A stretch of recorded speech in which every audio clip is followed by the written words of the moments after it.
All right. Carlene MacMillan and Owen Muir. You guys are husband and wife, but you're also psychiatrists. Correct. And you specialize in adult and child Psychiatry. Yes. But more specifically, you guys are involved in some very interesting, what do you call them? Things that work. Said simply. So interventional brain medicine is what I'm calling it these days. These are, taking the knowledge we learned in the training for psychiatry of like people feeling bad, in what way, and using that to target treatments to the part of the brain that needs to change for them. And so the kind of first generation of that was transcranial magnetic stimulation, or TMS, which is taking Faraday's law from the 1800s, the wire is the axon in the brain, changing magnetic field current induced in a wire, and you learn in one spot or another how to not be so depressed.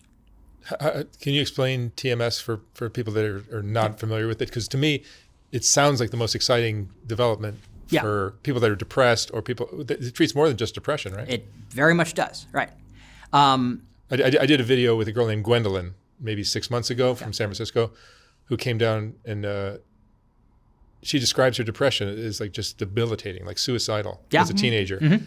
And she did TMS, and she was the cheeriest young lady you would ever meet. Yeah, it can be very transformative. Not for everybody, but when it works, it's not so. No, but for how many people are taking SSRIs now? Yeah, I mean, there's new data that it looks like about 2/3 of folks that taking traditional oral antidepressants actually don't respond.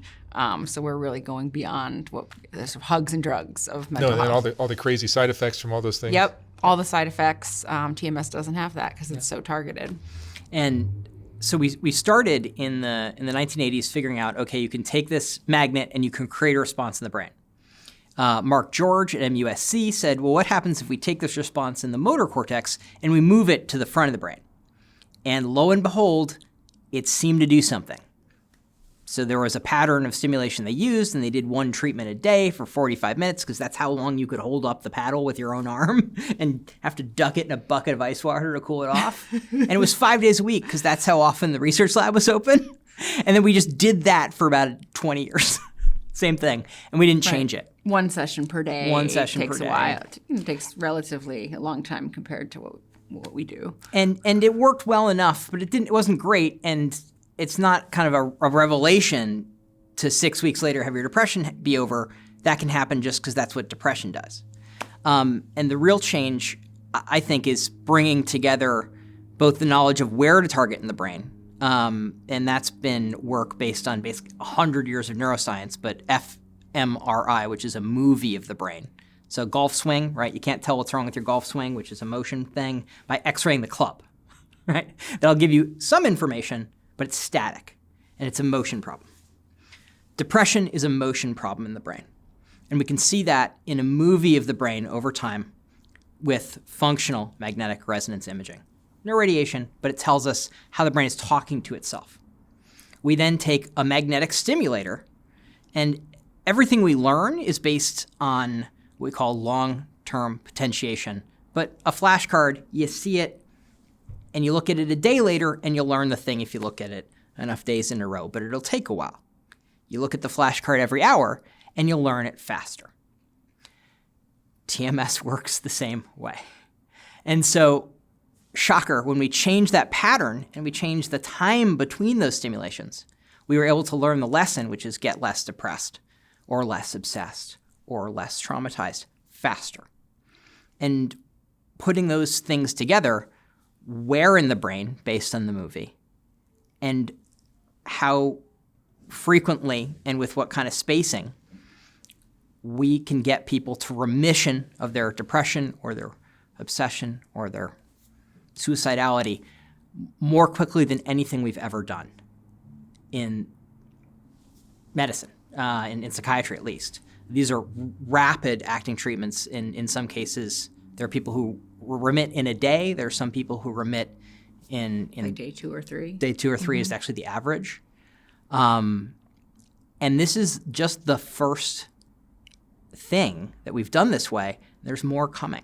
Yeah, just to be clear, so it's instead of 36 treatments over like 8 weeks, we're talking 50 treatments in 5 days, so 10 per day. So it's really much more condensed. You use the flashcard thing. I like to say you don't go to the gym and do one sit up, right? you do your reps, you do your circuit. Yeah. That's what we're doing with the accelerated TMS. And once you've done the 5-day treatment, you're permanently fixed, or is it something you might have to go back one day? You might have to go back. Yeah. It really depends. And most of the treatments in psychiatry are like that, right? But Gwendolyn, the girl I mentioned earlier who did TMS, she has not been back, and it's been years, and she's fine. Yeah, it really depends. So I think some people are able to come off their medications, others stay on. Some people end up doing a lot of therapy, and that kind of reinforces the changes that they're making in the brain. They're able to develop new habits, new ways of thinking, and they may not need it again. Other people have a type of mood disorder where, maybe it creeps in 6 months, maybe it's 6 years. So there is variability. So we always let folks know that. But to me, it's more like, okay, we have something that works, and that's great, because these are people where stuff wasn't working. They were just, kind of lost, trying one thing after the other, and now you have something, okay, this is an active thing, we know it works. If your depression comes back, we can do it again. Yeah. And I found out about this when I got this treatment myself. You had it yourself? Yeah. Mm-hmm. Tell me about that. And so for me, it was the end of my general psychiatry residency. It was the spring. I think it may have been right after this last trip to LA, actually. I think you're right, because the time change was kind of rough going back to the East Coast. Yeah. So I have bipolar disorder, and that predisposes you to having mood episodes. And springtime plus a time change from a flight can be enough to knock you into depression, and that's what happened to me. And I had just gotten into my dream psychiatry program for child psychiatry fellowship, and I was about to get married to you, and I got horribly depressed. And the really kind of brutal thing about residency training is you have to complete X number of days. And so I didn't have extra days. I had a fellowship starting on July 1st, and I had to get well fast. And so I went and saw my doctor and said, okay, what do I do? And he's like, well, look, I don't know what to say. You've taken all the drugs. But we've got ketamine in a study, and we've got this TMS thing, which is kind of kooky. And I'm like, I've reviewed the data on this. It's garbage. He's like, yeah, maybe it's garbage, but if it's not and it works for you, it's really easy to recreate. And I said, oh, that's a good argument. I'll do it. Mm-hmm. So you're forgetting ECT. Yeah, no, I did. You didn't do ECT, but I remember I was up in Boston. You were in New York. I was at MacMillan Hospital working, and that's a really well-known psychiatric hospital. And I remember calling the admissions and being like, my husband needs to come here. Then he'd get ECT, which is that ironic shock therapy.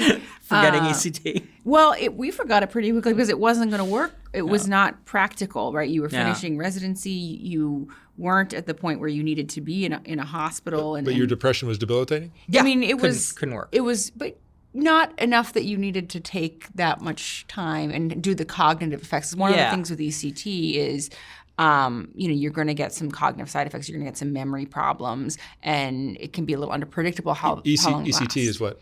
Electroconvulsive therapy. So think of, people have the image of one flew over the cuckoo's nest, shock therapy.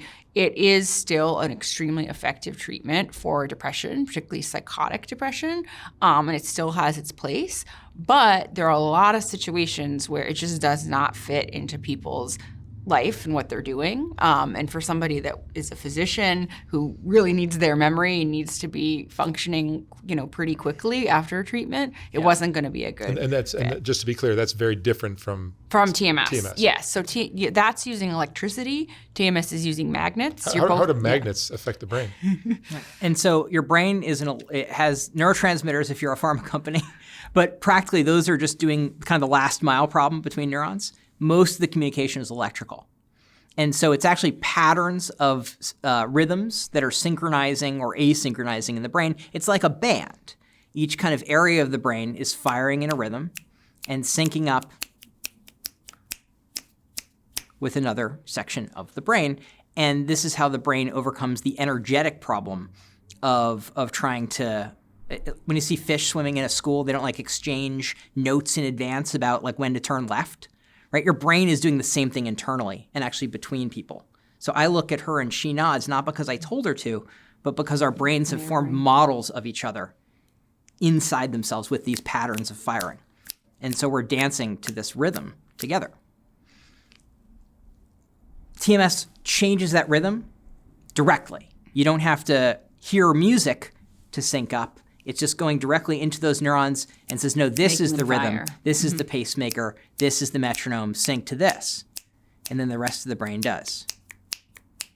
You can snap. I can't snap. And that changes.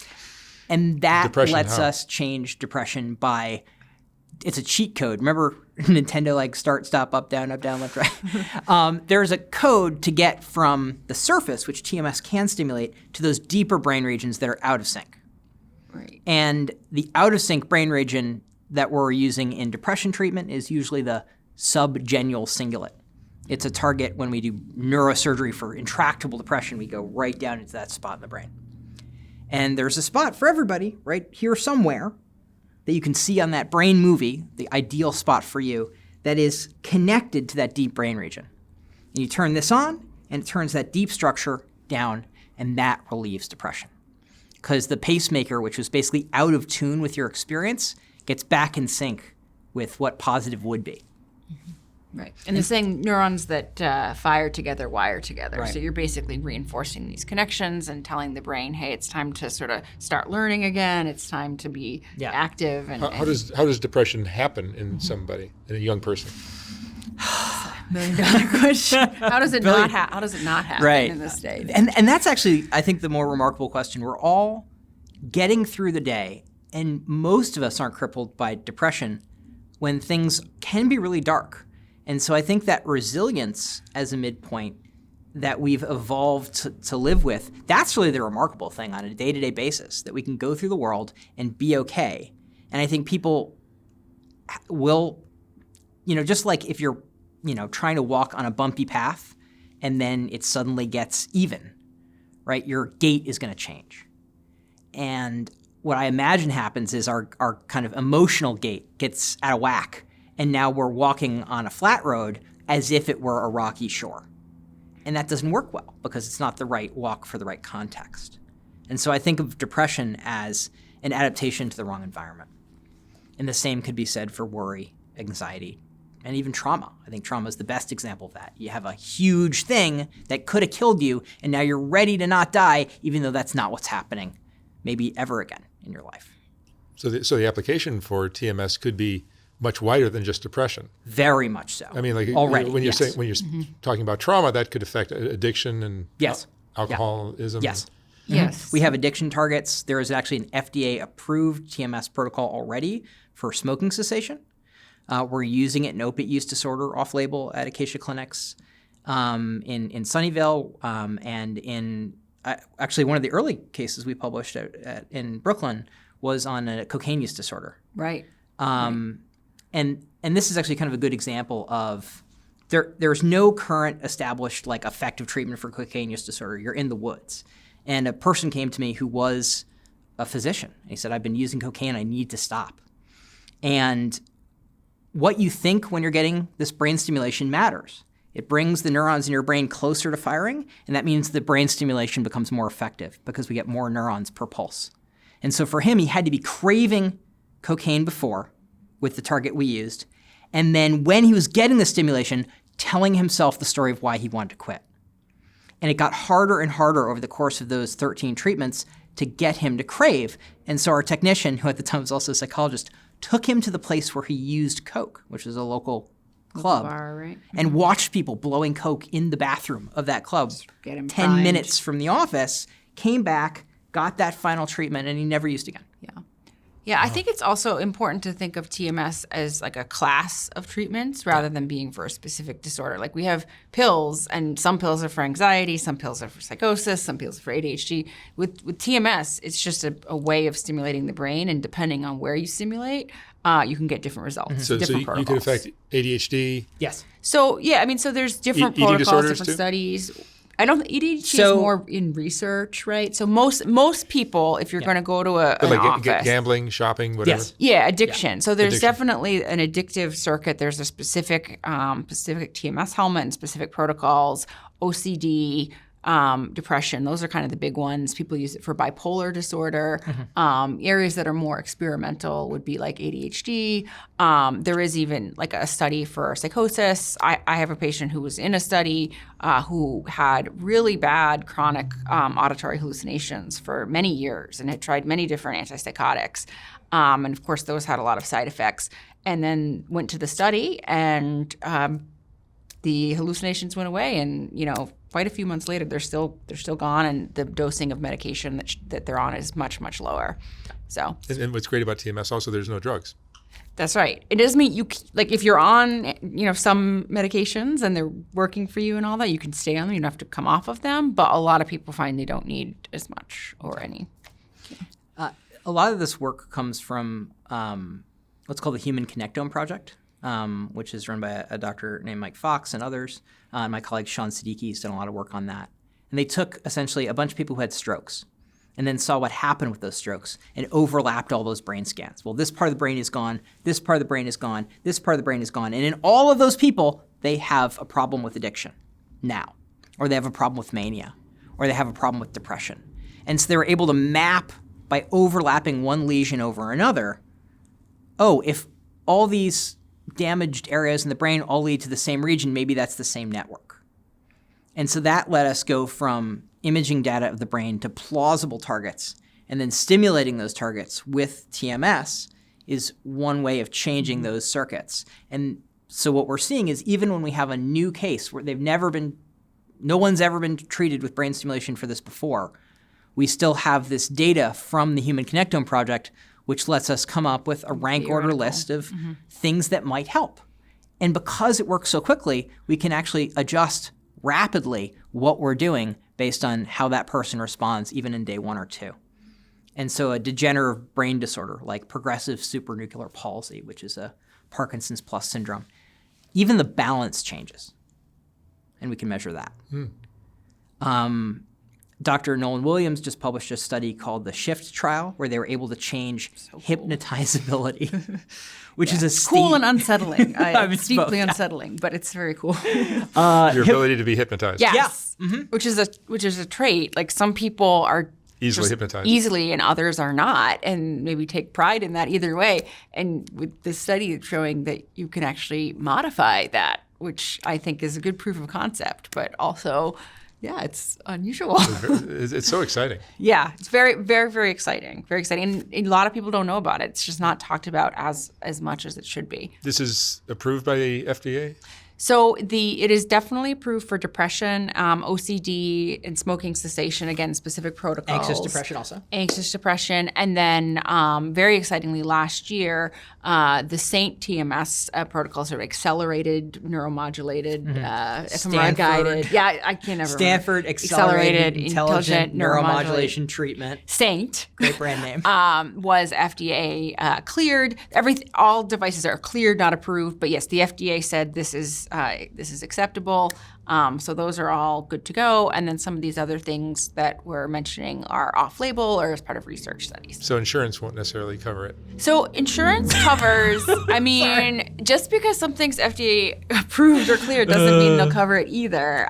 It was approved for OCD in 2019, and we're still seeing only a few insurance companies paying for that. The daily depression one, that for about 8 weeks, most payers, Medicaid, Medicare, commercial, they are going to pay for that for depression for people that have tried a number of different antidepressants. But when you start to get to this, multiple per day, five days instead of 6 weeks, that's a part that is not yet covered. How expensive would that be? Yeah, so it varies, but typically you need to get the scan first, right? You need the cost of the scan, and then it's going to be several $100s per session, and if there's 10 sessions per day, so we are talking usually tens of thousands of dollars. Somewhere, but it cures depression. Yeah, I mean, exactly. it depends. Yeah, it varies. It varies part of the country, but a lot of times the people that we're seeing coming in for the 5-day treatment, they might be people that otherwise might be needing to take a leave of absence from work, which is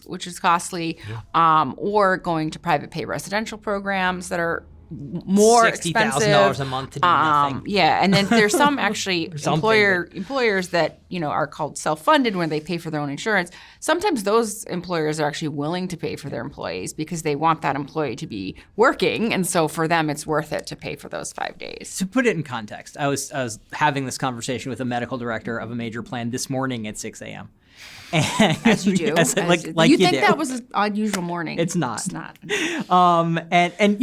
In good faith, I have to say, he was really looking to move the ball forward. But the average drug comes to market in 2023 for $180,000 a year for one person. Wow. That's the average medication in 2023. Some of these fancy ones, because if they're new. That's not some of the fancy ones. That's the average new medicine. It's not the $2 million gene therapies. Yeah. That's literally the average drug. Yeah. But yeah, a lot of times if you think of a newer antidepressant or something like that, it could be between $1,000 and $2,000 a month. If you're on it for years. The hydrobromide salt of Wellbutrin, Aplenzin, right? So Wellbutrin is hydrochloride salt of bupropion. Well, they put bromine in there instead. So it's a different salt. And instead of $300 a month, it's $2,499 a month, right? There is just no limit on how insane drug prices can get. And psychiatric hospitalization very expensive. Can be hundreds of thousands of dollars. In emergency room stays. So a lot of the costs of care are not just the medications, but the higher levels of care. Yeah. And so hopefully, with TMS, people are able to minimize that and then either able to not be on some of those medications or be on less of them. When people get strokes, they know what to do. Right? If you guys go to the hospital, everyone recognizes the signs of stroke. A heart attack, you don't fuck around with a heart attack. It's disabling and you'll die. The disability from severe depression, if you look at it just on are you able to do stuff, is the same amount of disability as having an acute heart attack right now. We don't treat it like an acute heart attack. And we don't treat it like an acute heart attack. If you're having an acute heart attack, you need help. You need it in a hospital. We're going to do a bunch of things, and we're not going to quibble about the cost because we need you to not die and not be disabled. But even if you have like a suicide attempt or something and you go into the hospital, there's no guarantee that the hospital is going to be helpful or be able to offer these treatments, right? So, in fact, almost none of them do. Only 1 out of 10 acute hospitals offer electroconvulsive therapy, which is that best treatment we've had that we mentioned. Most of them are giving you less options than you can get in the outpatient setting. And not TMS because there wasn't a payment model. Yeah. This year, thanks in part to me being a pain in the neck to a lot of people and writing a bunch of articles about it, the first step towards changing that happened. So the Center for Medicare and Medicaid Services agreed that acute care psychiatry can start getting paid extra for new technologies like SANE under Medicare. And so now everyone covered by Medicare, which isn't everybody, but it's a lot. Well, that hospital, if it has the right contract, which is 25% of hospitals now, can get paid more just like it was an ICU, right? And the reason we have cool things like left ventricular assist devices and extracorporeal membrane oxygen, all the miracles of modern medicine in an ICU setting, that's all there because they built a payment model to support it. And psychiatry didn't have that until this year. Yeah, this is a new world for psychiatry to be able to have these types of devices and interventions that are truly bringing us kind of to parity with the rest of fields of medicine. I think right now going into a psych hospital, you're not going to see this, but hopefully within the next couple years, maybe faster, but you guys like that will be something that people can have. If they need to be in a hospital setting, they'll be able to get it. Right now, most of it is outpatient or research. And just to explain it for people who lost track, there's TMS, which is transcranial magnetic stimulation, and then there's SAINT, which is the 5-day speeded up 5-day treatment. Yeah. Both are not available in hospitals. But can you imagine an inpatient stay? If you're running an inpatient hospital, a 5-day treatment is going to be better than 8-week long-term thing. So the 8-week thing is never really going to be viable for the way that lengths of stays are these days. So and who wants to be depressed longer? Yeah, it's not. Once you know, you can't unsee it. Once you know something can work in 5 days, doing it over that 8 weeks is painful. Sometimes you have no choice because that's the only way it can be paid for. And that's really frustrating. But I think the future is going to be this more rapid acting method for sure. No, that's why I wanted to do this video, just to get this word out so that more people would learn about this. Yes. Oh, and when you went through the rapid 5-day thing. I didn't. No, that was back in the day. That was early. So in fairness, my doctor was on the edge of science enough to give me 2 in a day. That was really, But the treatment really it still worked. helped you. Yeah. It still helped. I mean, I was back at work 7 days later. And you were a little better, a lot better? A lot better. I mean, I was there. I remember that he was really, really depressed and just wasn't enjoying anything. And depression is such a terrible. It was awful, thing. and I mean, he had so much to be excited about too. This is the thing: is it's like it's like a thermostat doesn't know what temperature it is, right? So it's like you're exciting, you're getting into an exciting training program, we're getting married, we're moving, all this good stuff, and did not matter, right? And so depressed. And I remember we went to one session. It was the first time I had seen him get this. And afterwards, we went out to a restaurant, and it was the first time in many weeks that there was any interest in food at all, any kind of enjoyment, or any kind of smile. And that's the thing is oftentimes people around the person getting the treatment will notice more facial expression, more light in the eyes, these subtle things that the person sometimes doesn't even notice until further along. Yeah. But you see it. It's undeniable that, when someone's responding, they just look and just feel different to sit with. So. And for me, that was a good example of a kind of kooky doctor who worked too much, learning something new is possible, because my doctor had 5 days a week in his Manhattan office, and he saw other patients up in Mount Kisco, which is where this office was. It's too far away. But the treatment was developed in the context of doing it 5 days a week, and almost everybody did that. This guy was a workaholic. And so he had another office that he went to on the weekend. On the weekends, right? Yeah. And I got 5 days of treatment in that first week and Saturday off, and I was like a robot powering down. Mm. And she hadn't seen any of it, came and saw me, and I looked bad. And she's like, why don't I drive you to Mount Kisco?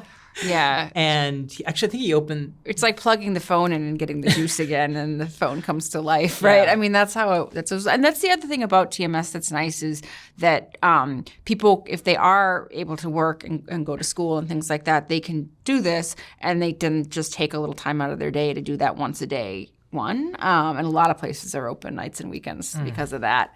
And then if they're going to do the state one, the accelerated one, basically take a week off, which is way more doable than taking months off on disability or in hospitals. That seems to make such perfect sense. Because if you want to cure your depression, you want to cure your depression. Yeah. You don't want to mess around and you don't. I mean, we don't do that with pneumonia. Oh, let's do just really. No, you want to do these things rapidly. We only have doctors 5 days a week for pneumonia. Right. But that's literally what happened. We've, I think, always had a 7-day-a-week practice, because we didn't want people to not get care on the weekends because this is serious. Yeah. Now, I don't know if it's good for my lifestyle, but it's certainly better for patients to be able to get 2 of those days to be on the weekend. Has your depression ever reared its head again? Yeah. And then I got TMS again. Usually, but you don't... 3 or 4 treatments. But usually, he gets a little booster, which is actually quite common, is that people don't need that full course again. They just get a little tune-up. Let's explain what TMS is like when you're actually getting the treatment. Yeah. So it's one of the things that's when Morpheus says, no one can tell you what the Matrix is. And so I can explain it and describe it, and it sounds stupid. The way my technicians like to describe it is it's like an angry hummingbird banging on your baseball helmet with a ball-peen hammer. Or a woodpecker. I've heard woodpecker. Well, woodpecker is if it's using the older protocols at 120%. It's a lot harder. But you're having the sensation of getting some tapping on your head very rapidly. Painful or no? In the beginning, the experience is often described as painful, and then it's not anymore because it's just the pain signal just abates. It goes away. But there's no scarring, nothing. No scarring. Your muscles in your face twitch a little bit, but like while you're getting it, and I've not had a full course or anything. I have tried, just to feel it. I think I got it like for 3 days, and I can remember the first day was like pretty painful. And this is just one little session, right? So just a few minutes, and then by the second day, it was fine, and by the third day, I was just like on my phone looking, it was fine. And there are people who get it, even intermittently at, really high power who are just like, whatever. Yeah. You don't see people really, very rarely do you see people saying, oh, this is too painful. I can't continue. Sometimes people are like, oh, I have a headache today. I need to stop early, but they come back the next day. It's definitely a different experience than when you prescribe drugs and you have drugs probably would work at the higher dose and, people stick with them, but they can't stick with them because they have unacceptable side effects. They can't tolerate. And of these multiple treatments each day, how many a day? So the same protocol is 10. 10 a day. How long is each treatment? 8.5 minutes. 8 minutes. Yeah, and then you wait like 50 minutes in between, so you hang out at the office. 5-0. Yeah, 5-0. And that's clutch. That spacing between treatments, which by the way is the same optimal spacing for flashcard learning. Yeah, just space learning. Learning theory is the neural basis of it. The brain seems to like that. It seems to learn that way. Yeah. Yeah. And that pattern of stimulation, each next treatment is more potent than the treatment before. Because the treatment before set the brain up to be ready to learn the next thing. And that's why 10 in a day is actually the equivalent of 36 over 6 weeks. And so when we do 5 days of 10 in a day, it's the equivalent of 7 months of once daily TMS. Yeah, so it's not just the same as if you did 50 daily. It really is quite, we think there's something to that beyond just the fact that it's way more convenient. Yeah. How many people have tried this? A lot. Well over 1,000. For accelerated. Yeah. Yeah, for, standard TMS, I don't know, it's been around since 2009, so a lot. I've personally delivered 100,000 TMS treatments. Not 100,000 people, but sessions. Yeah. Published accelerated cases were on the order of, I have 202 10 a day personally.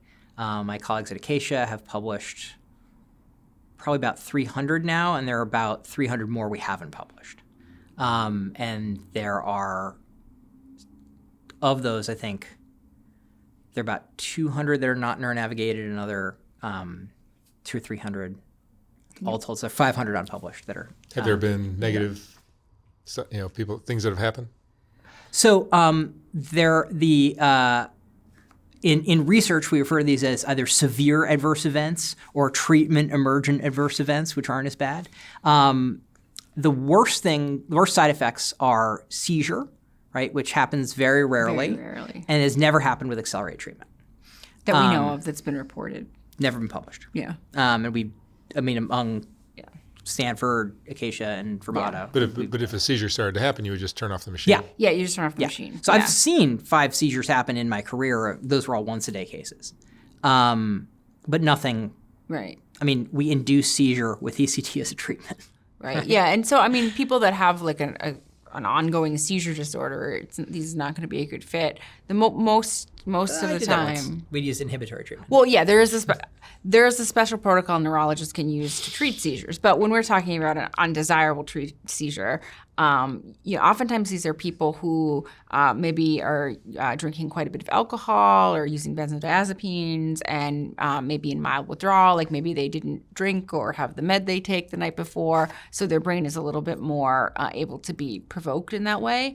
We haven't, very rare that we would have these seizures, but I remember one person was very far along in their course and had a seizure, and it stopped and it was fine and nothing happened, and they wanted to come back. They still were like, no, this is working. That's worth it. And as long as someone knows the risks and benefits and you're prepared to handle that. I think I switched to inhibitory treatment. Yeah, you can make some adjustments. So there's definitely things that you can do. But I think it's also important to note that a lot of medications have seizure risks. Yeah. So the medication Wellbutrin, antidepressant, tons of people are on it. 100 times riskier. Significant risk of seizure. So it's not like... And while you're walking down the street, not while you're in a doctor's office. Yeah. Right. This only happens during a treatment. During a treatment. During a treatment, right. An 8-minute treatment. Yeah. Yeah. The other risks are headache, fatigue, jaw pain. I think the biggest risk is for people who are hopeless. If it doesn't work for you, then Yes. if you think there's nothing else, that's a risky time for attempting or completing suicide or thinking about it. And I worry about that. And so having other options as next. Are there other treatments that you guys work with?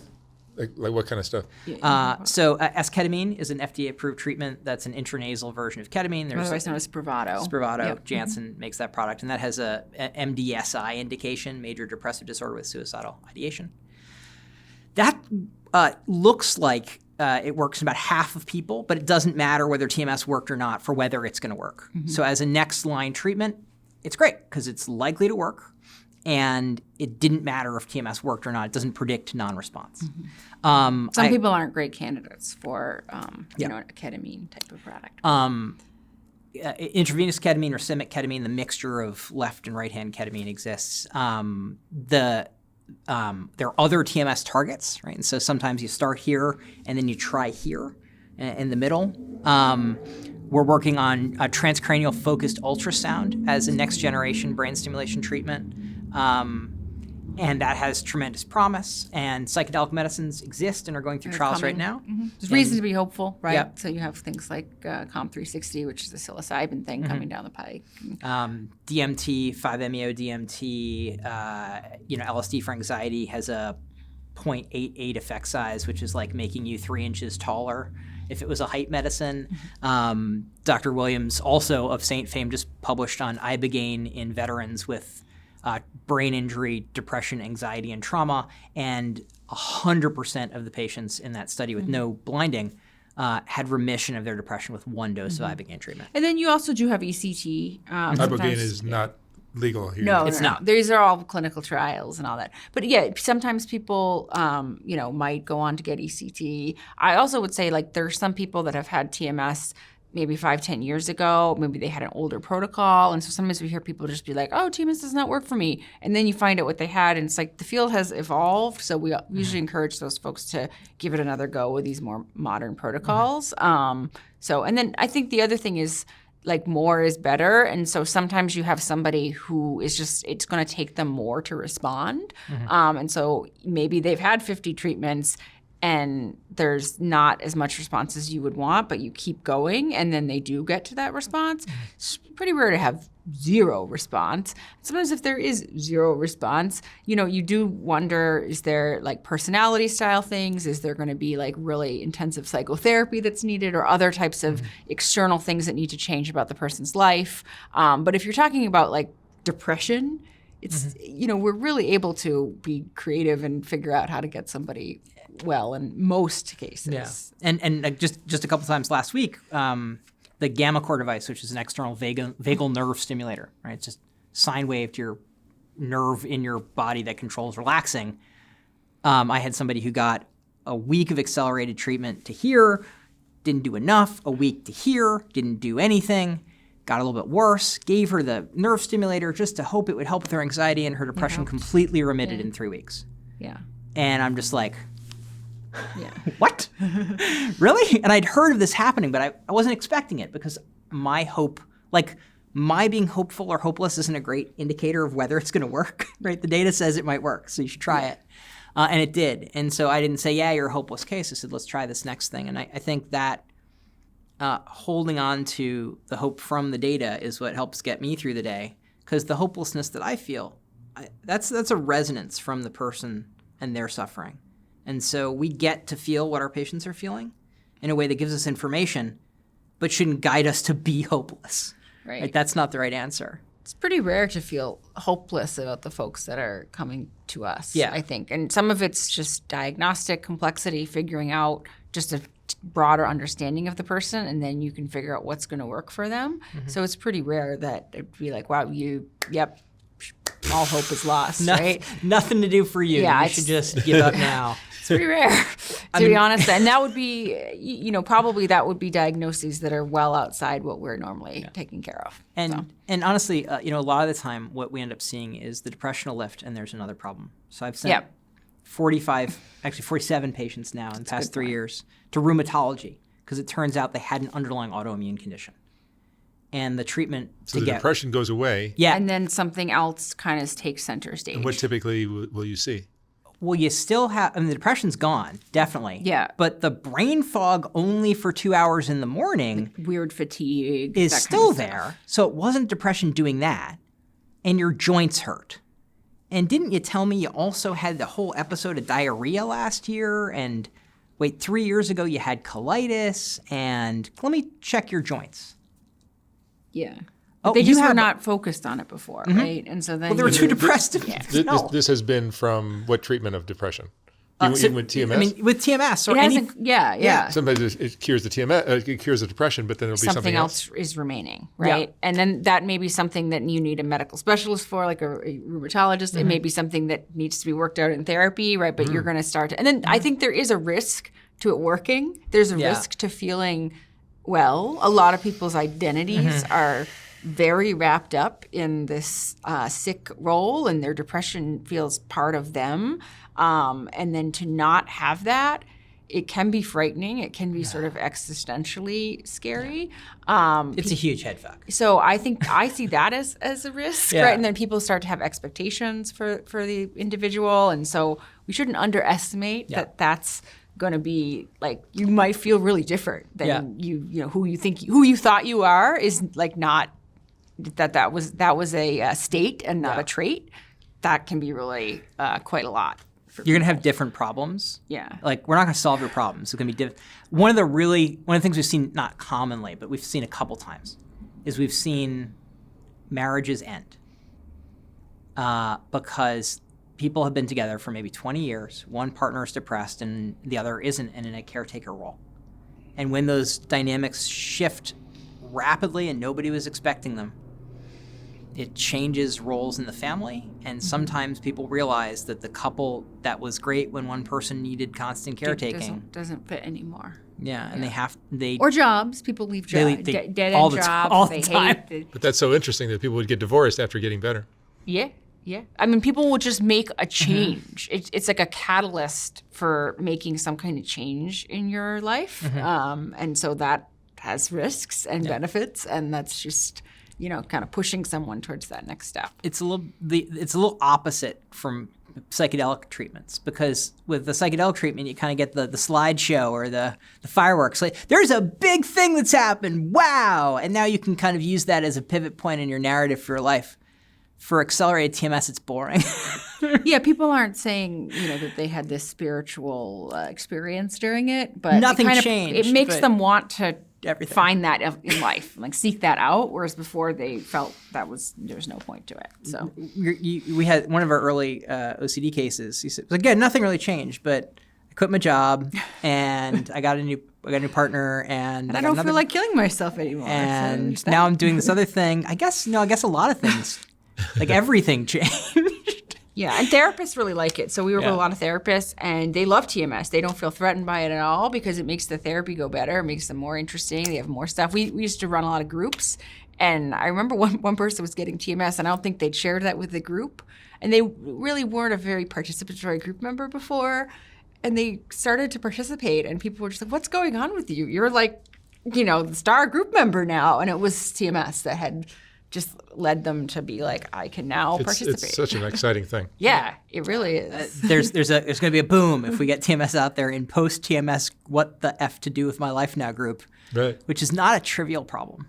Yeah. Yeah. It's a real thing. And it's weird to grapple with. explain to people. I mean, it's just, it looks a little weird. Then the world becomes like totally open to you. You could do anything. Yeah, which is. But that's a lot of things. Your giant roadblock has now been removed. Yeah. Yes. Yeah, that's how it feels. Yeah. So. A lot of people with depression and recurrent mood disorders build a life based on fear.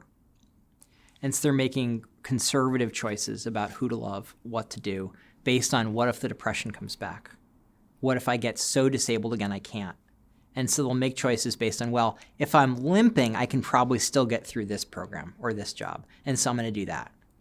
And when the narrative that you'll always be at the whims of this recurrent character stalking you goes away, then the narrative about what's possible for you inevitably is able to change. And that is a huge deal. And I mean, I can't think of a better reason to be a psychiatrist than to see someone be able to have different hopes than they came in the door with that are better for them. Yeah, we had a brief period of time where we didn't have a TMS machine a couple of years ago. We transitioned businesses, and we just were like, well, we'll just do Zoom visits, and we'll do the med management. And it was intolerable. Like, I needed to have it in order to feel. It would be like a carpenter without a hammer or something. I just needed that tool in order to, and that's part of why I have licenses in multiple states, but I don't necessarily want to be taking all these cases in other states, because if I can't offer them TMS, then I feel really hindered in my ability to help them in the full extent.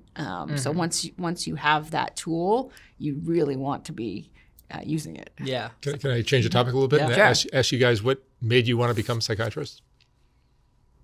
Yeah.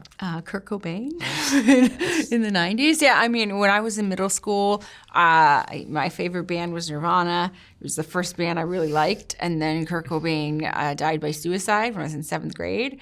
And I just did not understand how that could happen. And it was very upsetting. And it sort of kicked off for me an interest in psychiatry, psychology, suicide, wanting to be helpful so that things like that didn't happen. And then that was my path. Like I just knew from that point on, all through college, I think I was very directed towards doing that. And that's what I do now. So it was just like a guided missile towards that. Yeah. What about you? I was also obsessed with Nirvana, and so I first went to work in a recording studio. I worked at Sony Music Studios. After college, I called up Steve Albini, who recorded In Utero, and said, how do I get a job in a studio? And he said, don't. I should have listened to the advice. And then my best friend from childhood skied into a tree and briefly died. His heart stopped for just a minute. The first person who skied up was an EMT. The second person was an orthopedic surgeon. I had bipolar disorder myself. I had been depressed, and I was terrified of going to medical school and failing because the depression would come back. And so I built my career path around never risking that by never taking any pre-med classes. And my best friend from age 0 had this horrible head injury and then got horribly depressed. And I went with him every night, every week, for a year and a half to a depression support group in the local hospital. And it was at one of those visits with him that I just had that holy light sound effect go off. And I'm like, oh, I'm going to be a psychiatrist because I could probably do that and people need it. And here I am. And being a sound engineer was not a great not the right fit job. for bipolar disorder, because It was you're up all night and all that kinds of stuff. So this was a much better fit. Sorry, that was Dr. Hirsch. I'll have to call him back. He has a patient getting accelerated TMS right now in Chicago. Yeah. So So for me, I had the holy light sound effect go off at that. I mean, I wrote it down on my calendar. It was September 24th, 2004, decision day to go to medical school. And I went to the University of Rochester School of Medicine and Dentistry, which turned out to be a remarkable place for me. I remember making jokes at the beginning of residency about my TMS and yoga lattes clinic that I would, totally making fun of it, that I was going to open someday. And I don't know if it's that different from what I'd like. I like movement plus brain stimulation. Seems like it's the right track. Yeah, I have a patient who calls it the happiness ray, and he thinks it should really be full on, something that everyone can get. We're not quite there yet, but it is pretty powerful. Such an interesting new development. Yeah, it really is. And it's safe. It causes no permanent changes in brain functioning. And the word cure is one we don't get to use in psychiatry very often. If you look up the definition, it says with no signs or symptoms of a disease. The FDA is an important organization that has been misused by Arthur Sackler and his family, frankly, to get labels on drugs that they shouldn't have gotten. And so the word cure kind of got taken off the table for a long time. But if you go out and buy meconazole nitrate for your toe fungus, it'll say it cures toe fungus. The fungus might come back, but they still say the fungus is cured. They still say it's cured. No, you don't say that in mental health, at least not until recently. No signs or symptoms of disease. Well, I say remission. Recovery is probably a better word, like getting back to your life, having meaningful work or school, having relationships outside the family. That's the definition of recovery. And that's what I hope people can shoot for. But unless we're measuring and shooting for, as a field, remission, recovery, and cure eventually, and we're not doing our job. And 50% less miserable isn't good enough.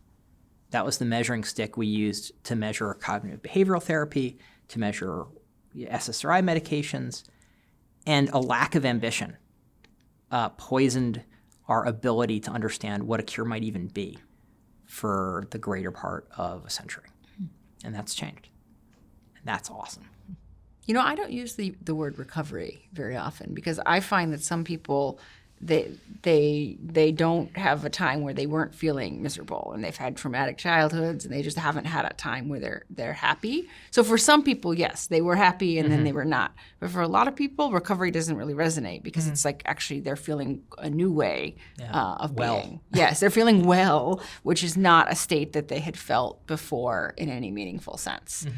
So I would like kind of beyond recovery to sort of a new level. Yeah. But my first week of psychiatry training and my first week of third year of residency or medical school, my attending said we never get people better than their baseline.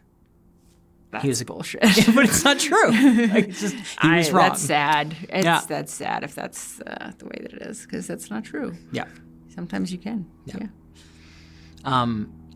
And if we can find a way to, I mean, our rating scale is a very good example. All of the PHQ-9, which was the Patient Health Questionnaire 9, a screening measure later validated as a rating scale, which was a product, I think Pfizer made it to sell something.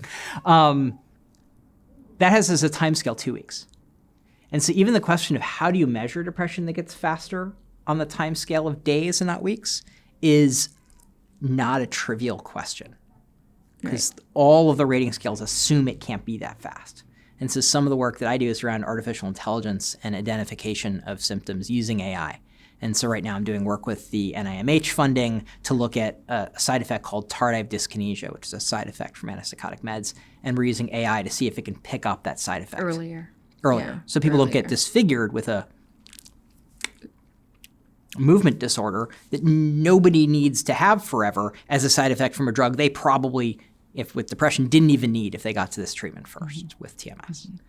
And can we do the same thing to identify changes in depression faster? I think so. I think so. That's where my money's on it, and my time, I spend a lot of time working on this problem because I think figuring out how to measure it faster. Yeah, and biomarkers, right? So, you know, we have like smartwatches, these rings, all this stuff tracking, but they haven't sort of formally made their way into the sort of treatment rooms with psychiatrists and other clinicians, and I think we'll see more of that, where you'll be able to see, like, you weren't moving around as much, your sleep was a little off, like all the different things that we know happen with depression, rather than just checking off boxes on a rating scale. We're going to be able to have that feedback from these, these devices. So that's exciting. And bringing together kind of the artificial intelligence that's used. So in Saint, that accelerated TMS product by Magnus Medical is the company bringing that to market, that uses an AI algorithm to determine the target. It's not a human doing it anymore. And that gives us, the spot based on that movie to target. I think the other side of it matters too, which is, okay, but if you can do that target or another target, what's the right target for Joe?